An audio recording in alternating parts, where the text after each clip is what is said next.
noite para quem é de boa noite, bom dia para quem é de bom dia e boa tarde para quem é de boa tarde. Para quem não sabe, eu sou o Grilo falando, se preferir Nicolas Catalani Zamboni Quiquebus, e isso é uma live feita pelo Instagram, né? Porque o Facebook tava fazendo uma palhaçada de querer ficar bugando o áudio, que eu não sei como resolver. Então, enfim, depois eu publico no Facebook e também publico no meu canal do YouTube Papo com Grilo, para quem não sabe. Bom, para quem também não sabe, o objetivo dessas lives é falar sobre a história do Brasil contextualizada na história da capoeira, né? E nos últimos vídeos a gente tem conversado sobre a questão da abolição da escravatura, né? Então a gente já fez bastante vídeos pensando aí no movimento da abolição da escravatura, né? A gente começou aí na introdução falando sobre a Revolta do Vintém, que é o primeiro movimento popular em que os abolicionistas surgem aí, né? Na figura do José do Patrocínio, que é a pessoa sobre quem a gente vai conversar hoje, falando sobre o Barão de Mauá. Oi, Otávio, como é que você tá? Que foi... Conhece a história dele, ela é praticamente assim, a história do Brasil resumida em uma vida, né? Em muitos aspectos, especialmente quando a gente fala da parte econômica, porque o cara era um gênio, né? O cara olhou assim e percebeu que viver de plantar laranja para vender laranja, para comprar suco de laranja, não fazia sentido. Era o cara que quis industrializar o Brasil, e aí os plantadores de laranja não gostaram da ideia da gente comprar a nossa própria laranja para fazer o nosso próprio suco de laranja, né? E aí arruinaram o cara. Enfim, e aí depois dele, né? E a gente começou a falar sobre a abolição mesmo, de fato, né? A gente falou sobre a Revolução Haitiana, que é um evento da história da humanidade extremamente importante para a gente entender quando a gente fala de abolição da escravatura em qualquer canto do mundo. Porque pelo menos quando a gente está falando dessa história de colônias europeias, quando a gente está falando de uma história de histórias de lugares colonizados pela Europa, né, a Revolução Haitiana, ela foi o evento catalisador que fez os países começarem a abolir a escravidão a rodo, né? Inclusive o Brasil, né? O que pode parecer uma coisa muito absurda, porque a gente está falando de uma revolução que aconteceu em 1780 e tanto, né? Mas sim, a abolição do Brasil tem a ver com a Revolução Haitiana. É só a gente ter a seguinte perspectiva, que em 1871, mais de 80 anos depois, o Joaquim de Nabuco estava perguntando pro povo: vocês têm certeza que querem correr o risco de acontecer no Brasil o que aconteceu no Haiti? Né? 80 anos, né? Mais de 80 anos, o povo ainda lembrava e ainda morria de medo de acontecer o que aconteceu no Haiti, né? Então, assim, 1871, para quem não sabe, é ano da Lei do Ventre Livre. Só ele disse isso no discurso da Lei do Ventre Livre. Então, gente, a Revolução Haitiana tem tudo a ver com a abolição da escravidão no Brasil, né? E depois dela a gente conversou sobre a Carta dos Prisioneiros da Casa de Correção, porque, enfim, esse evento representa um momento de mudança de pensamento, de uma outra forma de valer os direitos que as pessoas tinham, né? Porque no caso dessas pessoas não eram escravizados, eram pessoas livres, mas inclusive africanos livres, que era... Bom, um africano que era escravizado ilegalmente chegava aqui no Brasil e se descobria que tinha sido ilegal, né? E aí ele passava a ser um africano livre, que era basicamente um africano escravizado, mas que ao invés de chamar de escravo a gente dizia que era livre, né? Isso é uma coisa ridícula mesmo, né? Mas aí é só ver o vídeo porque eu falei sobre essa leis contra o tráfico de escravos, né? Aí eu não sei lá qual que é. É só você ir ver que você vai entender o que era o africano livre, né? Aí depois disso a gente começou a falar sobre as leis abolicionistas, né? Que pode parecer uma coisa chata, mas não é uma coisa assim que é assim, coisas tão ridículas que estão por trás dessas leis, acontecimentos tão ridículos e assim umas coisas tão mau caráter, né? Que sinceramente é aquilo, é a história do Brasil inteira, ou ela é trágica ou ela é cômica, né? E essas leis, né, se a gente não quiser chorar pelo caráter trágico delas, a gente é uma coisa assim pra rolar de dar risada, falando sério, porque são umas coisas ou muito ridículas ou muito mau caráter, né? E as leis contra o tráfico de escravos representam bem isso, porque quando a gente diz que algo é para inglês ver, né? A primeira lei contra o tráfico negreiro era tão uma coisa para inglês ver que essa expressão surgiu por causa dessa lei. Daí você já vê, né? É assim, uma coisa trágica, falando, é uma coisa assim para chorar de desespero, né? De saber que a gente tá nesse país. Mas é aquilo, né? A gente do Brasil, né, tem essa cultura de rir para não chorar, né? E essas leis são exatamente isso. Então a gente falou dessas leis contra o tráfico de escravos, a gente falou da construção do movimento abolicionista a partir dessas leis, do movimento de politicagem, não do movimento político, porque a questão da abolição sempre existiu e sempre foi política, porque política é tudo aquilo que é de interesse da sociedade.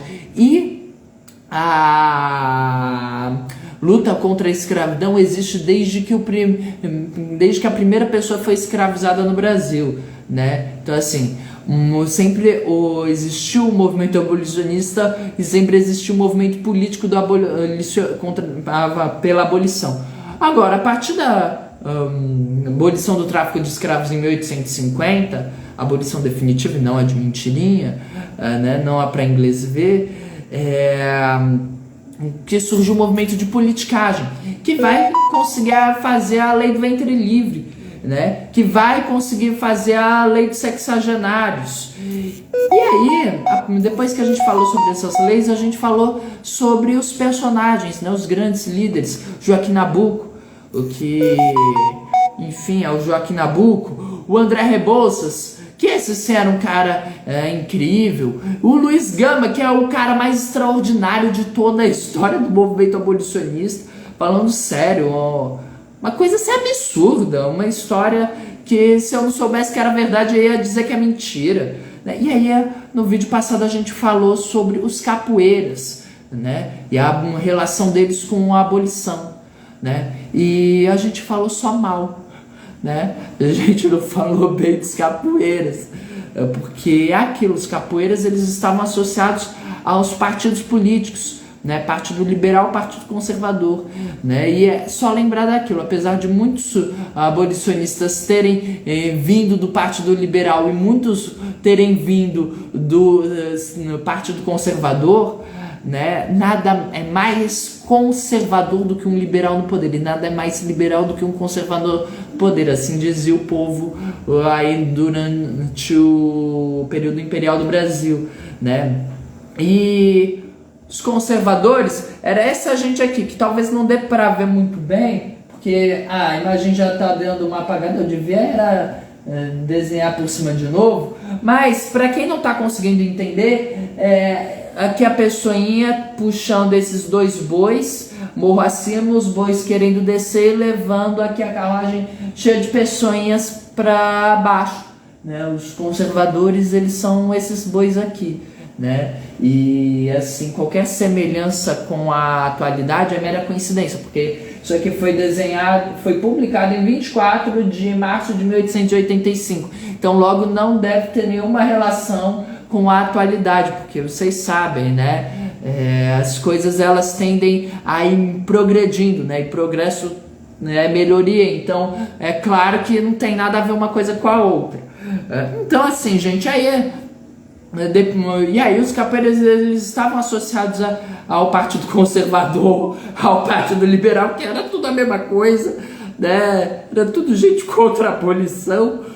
porque, como disse aquele grande escritor brasileiro, né, o que será de nossos negrinhos se a gente fizer a abolição, o José de Alencar, muito melhor o Machado de Assis, né, que inclusive quando a gente falar da lei da abolição vou ler um conto que ele escreveu sobre isso, que retrata bem a realidade, né, inclusive, enfim, depois quando chegar lá eu falo, vocês vão ter que esperar para ver. Bom,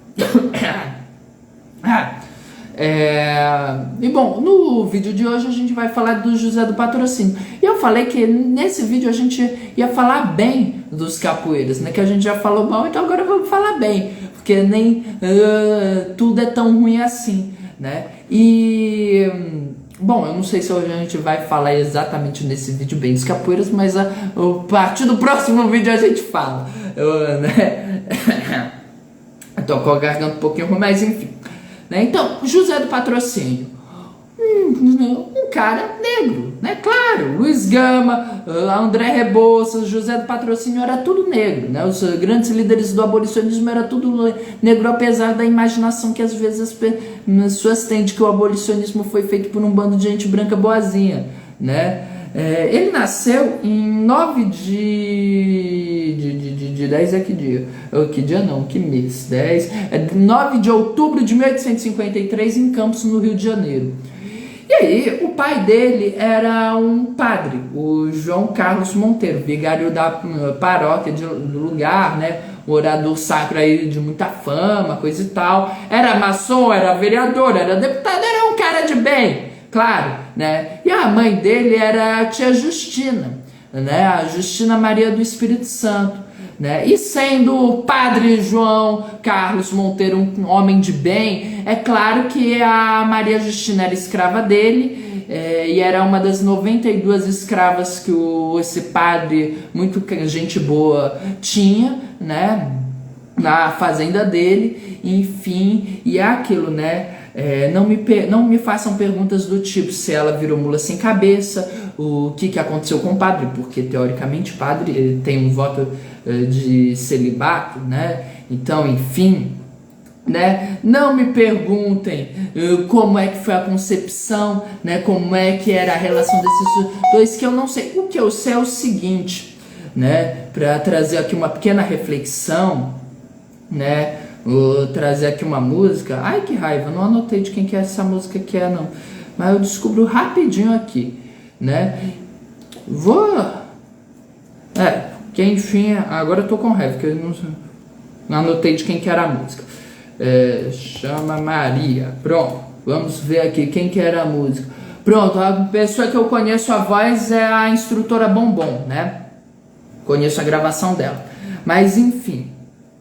Então vamos lá. Chama Maria, ô Maria. Chama Maria pra fazer o bolo da sinha, amarrada no tronco, presa na senzala. Nego está a trabalhar no canavial, o som do açude cortando seu cu, era o embalo da senzala. Chama Maria, chama Maria, chama Maria, Maria. Chama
fazer o doce da sinha. Preto escravo não era gente, sua dor era indiferente. Não podia sentir amor a quem não confiava em ninguém. Cadê sua família? Não mais vi. Chama Maria, chama Maria, chama Maria, Maria. Chama Maria pra fazer o doce da sinha. Ai, senhorzinho, não fica só, porque Maria é seu xodó. E sinha não entende que senhorzinho mantém Maria corrente. Chama Maria, chama Maria, chama Maria, Maria. Chama Maria pra fazer o doce da sinha. Né, gente? O que eu sei é que quando a gente tá falando de uma escrava, a situação era essa, né? Então eu realmente não sei detalhes sobre a relação dos pais do José do Patrocínio. Eu sei que era isso, era senhor e escrava, né? E é aquilo. Então, realmente não fui atrás de pesquisar, mas se a gente parar pra pensar o seguinte, né? Vamos pegar a lenda da mula sem cabeça. Apesar de eu ter adorado aquela reinvenção da Cidade Invisível, né? A mula sem cabeça, ela é a mulher que tem relações amorosas com o padre, que é amaldiçoada, né? E o padre não é amaldiçoado, o homem não é amaldiçoado, porque claramente a culpa é da mulher, né? A gente está no país em que a mulher que é estuprada é a culpada do próprio estupro. Afinal de contas, se ela não tivesse dado mole, né, não teria sido estuprada, né? A gente está nesse tipo de país. Então, assim, não sei como é que foi essa história. Eu só sei que, né, a gente está num país onde esse tipo de coisa não era comum de ser pacífico. Né? Não era comum de ser algo em que as duas partes queriam, né? Muito pelo contrário. O caso da Chica da Silva, por exemplo, é uma exceção de em 1 bilhão, né? E assim, a gente está falando de um país que até hoje é assim, né? Então, gente, o que eu sei é o seguinte: o José do Patrocínio, que era filho de escrava, foi criado numa fazenda lá na Lagoa de Cima, né?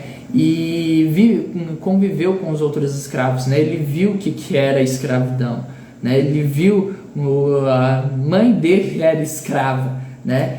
Então ele só recebeu a educação primária, né? Porque enfim, era filho do padre, né? Em tudo, né? E tendo aos 14 anos ele foi embora para o Rio de Janeiro e começou a trabalhar na Santa Casa de Misericórdia.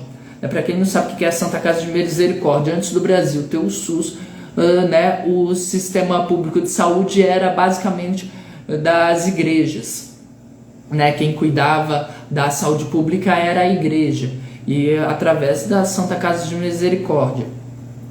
Depois ele vai começar a estudar no externato de João Pedro de Aquino. Para quem não sabe o que é um externato, porque eu também não sabia, né? Externato, você tem o internato que a pessoa mora dentro e você tem o externato que a pessoa mora fora, né? Então, enfim, é basicamente um outro nome, é um nome bonito aí para a escola. E aí, nesse externato ele vai fazer os cursos preparatórios para o curso de farmácia, né? E como aluno de farmácia ele vai ingressar na faculdade de medicina e vai se formar em 1874. Depois que ele termina a faculdade, ele tem que ir embora da República de Estudantes que ele estava morando. Aí ele vai morar a convite do João Rodrigues Pacheco Villanova, que era um colega dele do externato, para morar na casa do padrasto dele, né, o capitão Emiliano Rosa Sena. E aí o José do Patrocínio não queria ficar morando na casa de alguém, por favor. Aí esse capitão vai pegar e acordar que em troca do teto, o Patrocínio iria dar aula para os filhos dele, né? Beleza. Aí lá ele vai se apaixonar pela Bibi, né? Que era a filha do capitão, né? Ela vai se apaixonar por ele. E o capitão vai gostar muito, como é de se esperar, mas ele vai acabar concordando, os dois casam, coisa e tal. né, história de amor linda, maravilhosa. E, enfim, ele vai passar a frequentar o Clube Republicano, né, onde ele vai conhecer o Lopes Trovão e outros republicanos aí, né. Eu não vou falar nesse vídeo sobre essa relação do abolicionismo com o republicanismo, porque essa relação, se uma relação da capoeira com a abolição, é uma relação bem complexa. Vou deixar para falar disso quando a gente vai falando da Guarda Negra, que aí tudo vai se esclarecer, né? E para quem não sabe o que é a Guarda Negra, vai pesquisar no Google ou espera para ver o meu vídeo, mas eu já vou avisando que vai demorar um bocadinho, né? Então, ele vai iniciar por volta dessa época aí a carreira dele como jornalista, né, no jornal Os Ferrões, que ele vai publicar com o Demiroval Fonseca, né, que vai ter ao todo 10 volumes, entre 1º de junho e 15 de outubro de 1875. Em 87 ele vai passar a publicar na Gazeta de Notícias na Semana Parlamentar, sob o pseudônimo de Proudhon. Né? O que é o Proudhon? Esqueci aqui, aí eu vou usar essa coisa aqui que não existe mais, né? Mas para quem não sabe, isso aqui se chama dicionário. Dicionário era um livro que a gente usava, ó, tem muitas páginas, palavras escritas, né? Para a gente descobrir o que significava uma palavra. E Proudhon, né? É o membro de um tribunal eletivo, Conselho de Proudhon, composto paritairement, sei lá o que é, de representantes de assalariados, de trabalhadores assalariados e de empregadores, em vista de não sei o que é trancher, mas deve ser alguma coisa de dialogar e coisa e tal, de resolver os conflitos profissionais. Então, bom, já dá para entender qual que devia ser a pegada dele, né? Considerando aí que o pseudônimo dele era o cara de um conselho que visava acabar com as brigas entre resolver os conflitos entre os trabalhadores e os patrões, né? Em 1879 vai iniciar a campanha pela abolição, né? Ele vai iniciar a campanha dele, né? Vai começar a entrar nessa campanha e muitos vão se juntar a ele, né? Então assim, em 1879 já tinha sido abolido o tráfico de escravos, já tinha se dado todo o desenvolvimento da primeira fase do abolicionismo, já tinha sido feita aí em 8 anos atrás aprovada a lei do ventre livre, dado início à segunda fase, dado início a todos a composição das maltas Guaiamu e Nagô já estavam bem formadas, né, lutando aí, se degladiando pelos partidos liberal e conservador, né. O André Rebouças já participava aí há mais de uma década, e nem se fala então do Joaquim Nabuco e o Luiz Gama, né. Então assim, ele vai não só pegar o negócio com o bonde andando, mas vai pegar praticamente no final, porque em 9 anos iriam conseguir fazer a abolição, né? Então assim, e aí junto dele vai entrar um monte de gente, que é o Ferreira de Menezes, da Gazeta da Tarde, o próprio Lopes Trovão, que era republicano, e como eu disse, a relação de republicanos e abolicionistas era uma coisa bem complicada, né, mas falo disso em outro vídeo. O Baldino do Amaral, Teodoro Sampaio, Paula Ney, né, e todos aí que vão participar junto com ele da Associação Central Emancipadora, né. Em 1881 ele vai substituir o falecido Ferreira de Menezes, que era da Gazeta da Tarde, e vai comprar o jornal com a ajuda do sogro dele, né. Vai fundar depois a Confederação Abolicionista, vai escrever um manifesto assinado pelo André Rebouças e pelo Aristides Lobo.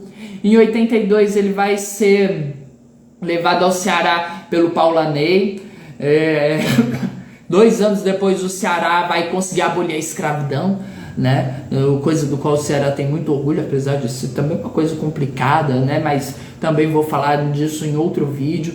Em 85 ele vai até Campos e vai voltar com a mãe, que já estava idosa, para o Rio, né? E ela vai morrer não muito tempo depois. Em 87 ele vai fundar o próprio jornal dele, que é a Cidade do Rio. Então ele vai sair da Gazeta da Tarde E aí ele vai chamar todos os amigos dele para ir, todos os amigos vão, e os amigos dele eram só os maiores jornalistas e escritores da época, né? Então vai ser nesse jornal Cidade do Rio que o Patrocínio vai saudar a Lei Áurea, né? E aí vai ter a abolição, coisa e tal, e depois a Guarda Negra, e o Patrocínio tem ligação muito próxima da Guarda Negra, mas isso só vou falar no próximo vídeo. Se quiser saber qual que era a relação do Patrocínio com a Guarda Negra, de duas uma, ou vai estudar ou vai esperar até a próxima semana que eu vou contar, né? E aí ele vai ser feita a proclamação da República. Ele como um bom abolicionista, mas isso tem tudo a ver com a Guarda Negra, né? Vai se opor abertamente à República, e o que é até engraçado, porque todas as relações começam com ele entrando no movimento republicano. Mas aí tudo isso só vai fazer sentido quando a gente falar da Guarda Negra e da própria abolição e da própria proclamação da República. Em 1891, vai se opor abertamente. Opa, não, eu li errado, foi mal. Ele não participa da proclamação da República, sabia que tinha alguma coisa estranha. E vai, em 1891, devia ter separado mesmo, né? Enfim, em 1891 ele vai se opor abertamente à ditadura do Floriano Peixoto, porque para quem não sabe, a gente está no Brasil, né? Então o Brasil, esse país maravilhoso, que é um país nem um pouco autoritário, ele consegue a independência numa monarquia, a primeira Constituição, né, que inclusive completa 100 anos esse ano, né, já deve ter completado inclusive, outorgada, ou seja, uma pessoa escreveu e disse vai ser assim, ponto, acabou, não quero saber a opinião de ninguém. Essa pessoa, no caso, Dom Pedro I, né, proclama a República, começa não apenas com o golpe militar, não, o negócio é ainda melhor que isso. Logo em seguida, a gente tem o primeiro ditador militar, e depois do primeiro ditador militar do Brasil, a gente tem o segundo ditador militar, né, assim, uma coisa assim, bem seguida, né, do jeito que o brasileiro adora. E aí, a gente tem todo aquele período ridículo da República Café com Leite, né? E aí são mais e mais ditaduras, não um país maravilhoso que só vai pra frente, nem dá desespero de pensar o que estava acontecendo nos últimos anos, né? Enfim, e aí, é claro, se opor abertamente ditadura, né? Pedir para ser desterrado, né? Então ele vai ser desterrado lá para Cucuí, né? E aí em 1893 o jornal dele vai fechar, porque será, né? E ele vai ser obrigado a ficar escondido, porque, vixe, a ditadura do Floriano Peixoto só não foi mais bizarra do que o movimento do último governo. Os florianistas só não são mais bizarros do que os bolsonaristas. E eu não iria, talvez a diferença não seja tão grande assim, não. O povo tá pau a pau, né? Então assim, o José do Patrocínio ficou meio escondido, né? Aí depois disso a participação na política dele diminui. Ele vai desenvolver o interesse pela aviação, vai mandar construir um balão enorme em Santa Cruz, só que a ideia não vingou, né? Ele vai ser um dos fundadores da Academia Brasileira de Letras, né? Que foi fundada em 1897, para quem não sabe. Em 1901, por meio do filho dele que voltava de Paris, ele vai dirigir um dos primeiros carros no Rio, né, que o Brasil vai ver. E aí ele vai morrer em 29 de janeiro de 1905.